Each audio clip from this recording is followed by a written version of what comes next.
Hi friends, நான் உங்கள் anime freak வந்துட்டேன். நாம் இப்போது ஸ்வாட் மாஸ்டர் யங்கஸ்டர்ஸ் அண்ட் வால் வீரரின் கடைக்குட்டி சிங்கம் சீசன் 3 எபிசோட் 2 பார்க்கலாம். போன எபிசோட் கடைசியில் நம்ம ஹீரோ அந்த ஜிப்புலும் கென்சிலவும் காம்பஸை மாற்றிக்கிறதுக்காக சூதாட்ட விடுதிக்கு வந்திருப்பானுங்க. அந்த இடத்துக்கு நம்ம ஹீரோ மார்வேஷம் போட்டு செம்ம கெத்தாக போயிருப்பாரு. அதோட போன எபிசோட் முடிஞ்சிருக்கும். சரி வாங்க நம்ம இந்த எபிசோடில் என்ன நடக்குதுன்னு பார்க்கலாம். இந்த எபிசோட் ஸ்டார்டிங்கில் நம்ம ஹீரோ மார்வேஷம் போட்டு அந்த சூதாட்ட விடுதியில் கொஞ்ச நேரத்துக்கு முன்னாடி உள்ள என்ட்ரி ஆகிறாரு. அப்படி உள்ள என்ட்ரி ஆகும்போது அங்கே இருக்க பொண்ணுங்களா நம்ம ஹீரோவை பார்த்து, பா எவ்வளோ அழகாக இருக்கான்ல, இவங்ககிட்ட கண்டிப்பாக போய் பேசணும் அப்படின்னு சொல்லி நம்ம ஹீரோவை பார்த்து ஜொல்லு வடிக்கிறாங்க. அப்போ நம்ம ஹீரோ உள்ளே போனால் கூலிங் கிளாஸ் போட்டு கருப்பு கலர் முடியோட ஒரு பொண்ணு நிற்கிறா. அவள் தாங்க நம்ம ஹீரோயினி சைரஸ். மார்வேஷத்தில் பயங்கரமாக இருக்கா. நம்ம ஹீரோ இதெல்லாம் பார்த்துட்டு, பரவாயில்லையே என்னை விட எல்லாரும் பயங்கரமாக மார்வேஷம் போடுறாங்களே அப்படின்னு பார்க்கும்போது அங்கே காஷ்மீர் என்யா பொண்ணு, காஷ்மீரோட ஒய்ஃபு, இவங்களாம் பயங்கரமாக மார்வேஷம் போட்டிருக்காங்க. நம்ம முராக்கின்னு பூனையாகவே இருக்கான். அவங்க எல்லாருமே அவங்களோட பேரை சொல்லாமல் வித்தியாசமாக வேற வேற பேரை சொல்கிறாங்க. அப்போ நம்ம ஹீரோவும் வேற பேரை சொல்லி, சரி வரீங்களா நம்ம விளையாடலாம் அப்படின்னு சொல்லிட்டு நம்ம ஹீரோ அவங்க கூட யாருனே தெரியாத மாதிரி விளையாண்டு தோத்து போகிறான். அப்போ அங்கே இருக்கிற வெள்ள ஓனாய் குடும்பத்தை சேர்ந்த ஒரு வெள்ள ஓனாயி நம்ம ஹீரோ பார்த்தோன்னா பயங்கரமாக கோவப்பட்டுருவோம். ஏன்னா நம்ம ஹீரோட ஆறா அது பயங்கரமாக இருக்குமா. உடனே நம்ம ஹீரோ கிட்ட வந்து, டேய் ஒரு நிமிஷம் நில்றா, யாரா நீ அப்படின்னு சொல்லிட்டு நம்ம ஹீரோவை பார்த்து கேட்டோன்னே நம்ம ஹீரோ டக்குன்னு திரும்பி, எனது வெள்ளை புலியா, வெள்ளை புலி எப்படி இங்கே வந்துச்சு, நான் வெள்ளை புலியை பார்க்கணும்னு எவ்வளோ ஆசைப்பட்ட தெரியுமா, அக்குலெல்லாம் முடி நிறையா இருக்குது, இவ்வளோ முடி நான் பார்த்ததே இல்லையே அப்படின்னு சொல்லிட்டு நம்ம ஹீரோ ஏதோ முட்டாள் மாதிரி பேசிட்டு போனா. அதை பார்த்துட்டு அந்த உல்ஃபும், என்னது நான் புலியா, டே நான் ஓனாயிடா, இவனை பார்த்தா பெரிய ஆள் மாதிரி தெரிஞ்சுது, இப்போ நான் பைத்தியம் மாதிரி பேசிகிட்டு இருக்கான், சரி போடா நான் வேலையை பார்த்து போகிறேன் அப்படின்னு சொல்லிட்டு அந்த வெள்ளை ஓனாய் அப்படியே அந்த பக்கம் போயிட்டு இருக்கும்போது நம்ம ஹீரோ மனசுக்குள்ளே வச்சுட்டு இருப்பான், நான் இப்போ சண்டை போடக்கூடாது, ஆனால் இந்த வெள்ளை ஓனாய் குடும்பத்தை சேர்ந்த யாருமே இதுக்கப்புறம் உயிரோடு இருக்க போகிறது இல்லை அப்படின்னு நம்ம ஹீரோ செம்ம கடுப்பில் இருப்பான்.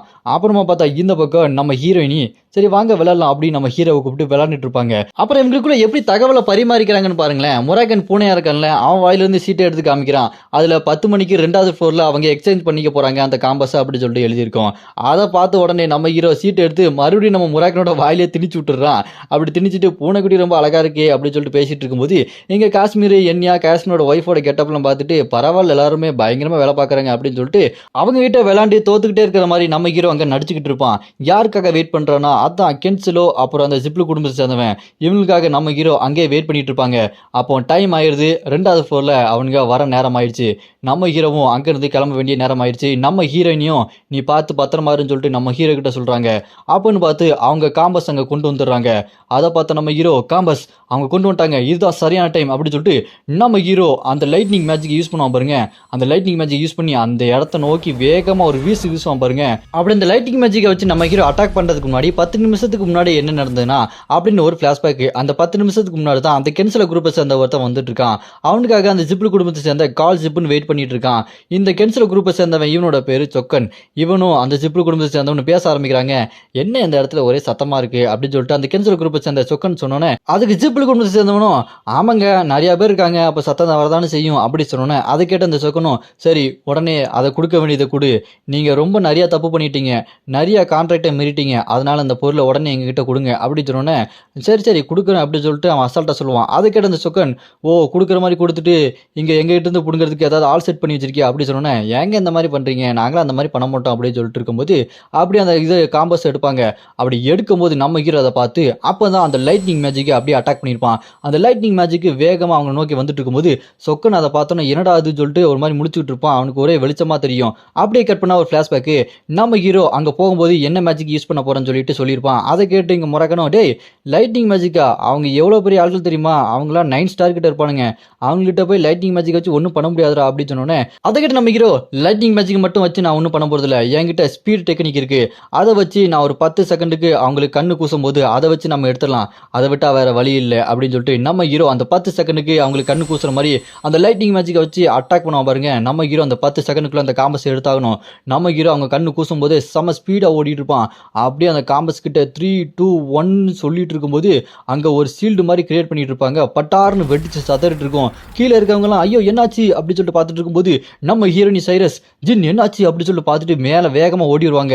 அப்போ பல மினிட்டு ஒன்று வேகமாக பறந்து வரும். அது வேற ஒன்றும் இல்லை, காம்பஸ். அதை பார்த்துரும் நம்ம ஹீரோயினி டக்குன்னு அதை பிடிச்சி அதை காதில் வச்சிருக்க கம்மலுக்கு பதிலாக அதை மாட்டிக்கிட்டு, ஜின் நீங்கள் சூப்பரான ஒரு வேலையை பார்த்தீங்க அப்படின்னு சொல்லிட்டு அந்த கம்மலை அப்படி கீழே ஓடுவாங்க பாருங்க. அங்கே வெடிச்சு சதறிட்டு இருக்கும், ஒரே புகை மூட்டமாக இருக்கும். அப்போ என்யா கிட்ட வந்துட்டு நம்ம ஹீரோயினி, சரி உடனே நம்ம இங்கிருந்து போகணும் அப்படின்னு சொல்லும்போது அங்கே இருக்கவங்க ஸ்வாட் எடுத்துட்டு, வாசலை பூட்டுறா, யாருமே வெளியே போகக்கூடாது, எல்லாமே சந்தேகத்துக்கிடமாக இருக்குது அப்படின்னு சொல்லிட்டு அவனுக்கு ஆர்டர் போட்டோன்னே, உடனே இங்கே நம்ம ஹீரோயினி ஹீரோயின் என்ன பண்ணுவாங்க, எல்லாமே ஜிப்புலுக்காக தான் நாங்க பண்ணுவோம் அப்படின்னு சொல்லிட்டு ஜிப்ல கோத்து விட்டுறாங்க நம்ம ஹீரோயினி. அங்க இருக்கிற எல்லாத்தையுமே நம்ம ஹீரோயினி ஜிப்பிள் பேரை சொல்லி அடிச்சு நவுட்டுறாங்க. பார்த்தாதுக்கு காஷ்மீரோட ஒய்ஃபு காஷ்மீர் எல்லாருமே ஜிப்பிள் வாழ்கன்னு சொல்லிட்டு அங்க இருக்க எல்லாத்தையுமே வெறித்தனமா போட்டு தள்ளிட்டு இருக்கானுங்க. அப்ப அந்த காம்பஸையும் நம்ம ஹீரோ சைட்டா அங்கிட்ட கொடுத்துட்டாங்களா, நம்ம ஹீரோயினி காம்பஸ் எடுத்துட்டு போயிட்டு இருப்பாங்க. இந்த பக்கம் பார்த்தா சொக்கனு அது எங்க போச்சு, காணாம போச்சுட்டா அந்த பொருள் எங்க அப்படின்னு சொல்லிட்டு இருக்கும்போது இந்த பக்கம் நம்ம ஹீரோ சும்மா அந்த தண்டர் ஸ்வாட் எடுப்பாரு பாருங்க. நம்ம ஹீரோ அந்த தண்டர் ஸ்வாட் எடுத்துறோம். இந்த பக்கம் அந்த ஜிப்பு குடும்பத்தை சேர்ந்தவன், டேய் யாரா நீ, உனக்கு எப்பரா இந்த அளவுக்கு தைரியம் இருக்கணும், நாங்க யாரும் தெரியுமா, ஜிப்பு குடும்பத்தை சேர்ந்தவங்க, ஆனா நீ எப்பரா லைட்னிங் மேஜிக்கா யூஸ் பண்ற அப்படின்னு சொல்லிட்டு அவன் கத்திக்கிட்டு இருப்பான். அதை பார்த்துட்டு சொக்கன் என்னது லைட்னிங் மேஜிக்கா, என்னடா அது அப்படின்னு சொல்லிட்டு திரும்பி பார்க்கும்போது இங்க அந்த உல்ஃப் இருக்கான் பாத்தீங்களா, அவனோட ஆட்கள் எல்லாருமே டேய் யாரா நீ, சொக்கன்கிட்டயே வேலையை காட்டிக்கிட்டியா, டேய் சொக்கன் உனக்கு ஒன்றும் பிரச்சனை இல்லையே அப்படின்னு சொல்லிட்டு அந்த உல்ஃப்லாம் பயங்கரமா கத்திட்டு இருப்பானுங்க. அப்ப நம்ம ஹீரோ அப்படியே டிரான்ஸ்ஃபார்ம் ஆகி நிப்பாரு பாருங்க, பாக்குறதுக்கு வெறித்தனமா இருப்பாரு. அதை பார்த்துட்டு அந்த உல்ஃப்லாம் மிரண்டு போயிருவானுங்க. நம்ம ஹீரோ ஃபீனிக்ஸ் தண்டர் ஸ்வாட் அப்படின்னு சொல்லிட்டு சும்மா வெறித்தனமான டெக்னிக்ல இருப்பாரு. அப்ப நம்ம ஹீரோ தண்டர் ஸ்வாட் டெக்னிக் சொல்லிட்டு அந்த அட்டாக் போட்டோன்னே இடி மின்னல்லாம் பயங்கரமா இருக்கும், அந்த அட்டாக்கே வெறித்தனமா இருக்கும். அப்படி அட்டாக் பண்ணதுல இடமே அப்படி இடிஞ்சு விழுந்து அந்த இடமே நாசமாயிரும். அதை பார்த்துட்டு அந்த உல்ஃபு, டேய் யாரா நீ பைத்தியக்காரா, உன்னை நான் விட மாட்டேன்டா, உன்கிட்ட சண்டை போட்டு நான் யாருன்னு காட்ட போறேன், உன்ன மாதிரி மனுஷனை அக்கா பிச்சு கிழிக்க போறேன்டா உன்னைய அப்படின்னு சொல்லிட்டு செம கோவமா பேசிட்டு இருப்பான். நம்ம ஹீரோ அப்படியே அவன்கிட்ட நடந்து வருவார் பாருங்க.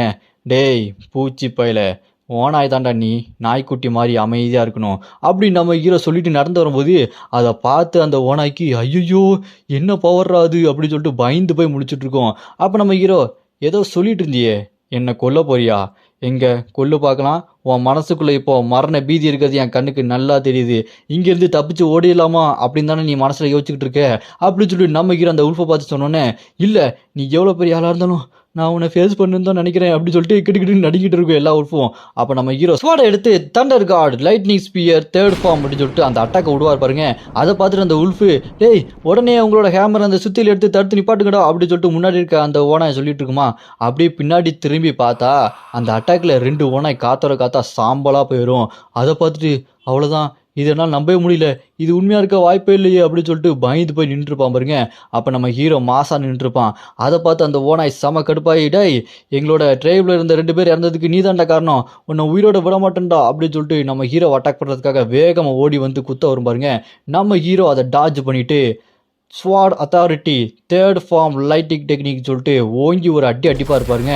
அந்த ஹேமர் இருக்குது பார்த்தீங்களா, அந்த ஓனாயோட ஹேமரு, அது அப்படி சல்லியாக நொறுங்குற மாதிரி இருக்கும். அப்போ அந்த ஓனாயி, இவனோட லைட்னிங் ஸ்வாடு என்னோட ஹேமர், அதாவது வாரியர் ஹேமர், இதையே சல்லியாக நொறுக்குதா, இது எப்படி சாத்தியம்னு சொல்லிட்டு அந்த ஓனாய் பார்த்துட்டு இருக்கும்போது அந்த சொக்கை நம்ம ஹீரோவை பார்த்து, எப்படிரா இவன் யாரா மனுஷனா என்ன பார்க்கறதுக்கே வித்தியாசமாக இருக்கானேன்னு சொல்லிட்டு அவன் அப்படி முடிச்சுட்டு இருக்கும்போது நம்ம ஹீரோ அந்த சொக்கனை அட்டாக் பண்ணுறதுக்காக ஸ்வாட் எடுத்துகிட்டு வேகமாக போவார்.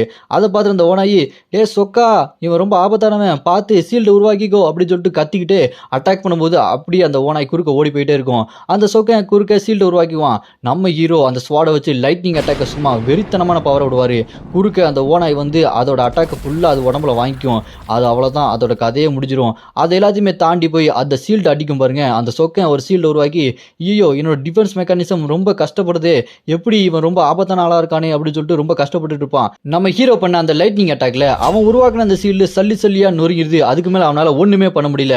அவன் அப்படியே நின்றுட்டு இருப்பான். நம்ம ஹீரோ பார்த்து மனசுக்குள்ள என்ன யோசிச்சுட்டு இருப்பானா, இவன் எப்படி இந்த லைட்டிங் டெக்னிக்லாம் யூஸ் பண்ணுறான், ரன் கேண்டில் குடும்பத்தில் இந்த மாதிரி யூஸ் பண்ண மாட்டாங்க, இந்த மாதிரி எபிலிட்டி யூஸ் பண்ணவங்க அந்த குடும்பத்தை சேர்ந்தவங்க அவங்க இன்னும் உயிரிடவே இல்லையே, அவங்களாம் எப்போது செத்து போயிட்டாங்க, அந்த ஹிஸ்டர் ஃபேமிலியில் வேறு யாருமே இல்லையே அப்படின்னு சொல்லிட்டு யோசிச்சுக்கிட்டே இருப்பான். யாராக இருப்பான், எனக்கு இவனை சுத்தமாக புரியலையே அப்படின்னு சொல்லிட்டு யோசிச்சுட்டு இருக்கும்போது நம்ம ஹீரோ அந்த சொக்கனை பார்த்துட்டு, என்ன சொக்கா தலையெல்லாம் சுத்துதா, என்னை பற்றி உனக்கு ஒன்றுமே தெரியலையே சொல்லிட்டு யோசனையாக இருக்கா அப்படின்னு நம்ம ஹீரோ அந்த சொக்கனை பார்த்து சொன்னோன்னே அந்த சொக்கை நம்ம ஹீரோ சொல்கிறத கேட்டுட்டு, ஐயோ அவனுக்கு என்னை பற்றி நல்லாவே தெரிஞ்சிருக்கு, எனக்கு அவனை பற்றி ஒன்றுமே தெரியலையே, என்னோட எதிரி யாருன்னு எனக்கு தெரியாமல் இருக்கிறது எனக்கு ரொம்ப கோவத்தை உருவாக்குது அப்படின்னு சொல்லும்போது அதை கேட்டு நம்ம ஹீரோ, இப்போ அதெல்லாம் ரொம்ப முக்கியம் இல்லை, இப்போ நீ சாக போறியா இல்லையா அதுதான் ரொம்ப முக்கியம் அப்படின்னு நம்ம ஹீரோ சொன்னேன். அதை கேட்டு அவன் இன்னும் கோவமாயிருவான். டே என்னடா உளறிட்டு இருக்க, உனக்கு யாரோ தகவலை லீக் பண்ணியிருக்காங்க, இருந்தாலும் பரவாயில்ல நான் உன்னை சீக்கிரமாக கொள்கிறேன், அந்த தகவலை யார் உனக்கு லீக் பண்ணுது சொல்லு அப்படின்னு சொல்லிட்டு அவன் பவர் உருவாக்கும் போது டக்குன்னு உள்ளே வருவான் பாருங்க அந்த கால்சிபிள். ஓ சூப்பர் நீங்கள் லைட்னிங் மேஜிக் யூஸ் பண்ணீங்க பார்த்தீங்களா, அதை பார்த்து நான் மெயின் மறந்துட்டேன், அப்படின்னா நீங்கள் ஒரு 7 ஸ்டாருக்கு மேலே தான் இருக்கணும், நீங்கள் வேணா எங்கள் கூட வந்து சேர்ந்துருங்களேன் அப்படின்னு சொல்லிட்டு இங்கே என்ன பண்ணுவான், அவன் அப்படியே நம்ம ஹீரோ கூட சேர்றதுக்காக ஆசைப்பட்டுட்டு இருப்பான். அதை பார்த்துட்டு இங்கே சொக்கணும், டேய் என்னடா பண்ணிட்டு இருக்க, நீ அவங்க கூட சேர போறியா அப்படின்னு சொல்லிட்டு ரொம்ப ஷாக்காகி பார்த்துட்டு இருக்கும்போது அதை பார்த்து நம்ம ஹீரோ, ஓ நான் ஜிப்லு குடும்பத்து கூட ஜாயின் பண்ணணுமா அப்படின்னு சொல்லிட்டு நம்ம ஹீரோ ஆச்சரியமா பார்த்துட்டு இருப்பாரு. நம்ம ஹீரோவை தோக்கடிக்க முடியாது தெரிஞ்சுக்கிட்டு அந்த ஜிப்லு குடும்பத்தை சேர்ந்த கால் ஜிப்பிள் நம்ம ஹீரோவை அவனோட பக்கம் இருக்கிறதுக்காக பிளான் பண்ணுவான். அதை பார்த்துட்டு நம்ம ஹீரோ நான் ஜிப்லு குடும்பத்து கூட சேரணுமா அப்படின்னு பயங்கரமா யோசிச்சுட்டு இருப்பாரு.